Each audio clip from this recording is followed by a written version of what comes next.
Te ne sei accorto, sì, che parti per scalare le montagne, poi ti fermi al primo ristorante e non ci pensi più. Te ne sei accorto, sì, che tutto questo rischio calcolato toglie il sapore puro al cioccolato e non ti basta mai. Ma l'hai capito che non serve a niente sembrare sorridente agli occhi della gente e che il dolore serve proprio come serve la felicità.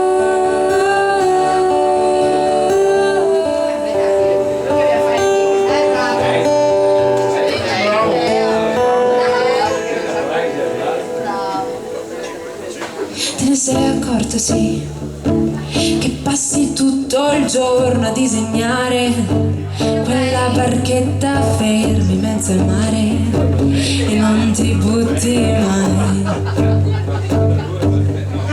Te ne sei accorto, no, che non c'hai più le palle per rischiare di diventare quello che ti pare e non ci credi più.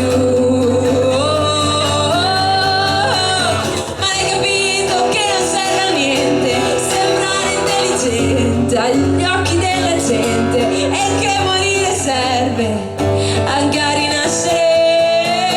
La verità è che ti fa paura l'idea di scomparire, l'idea che tutto quello a cui ti aggrappi prima o poi dovrà finire.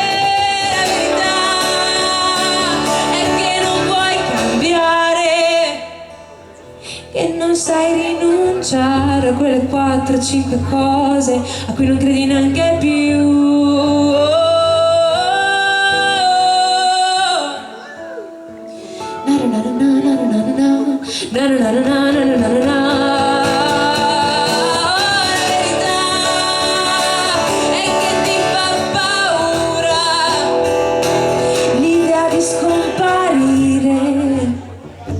L'idea che tutto quello a cui ti aggrappi prima o poi dovrà morire.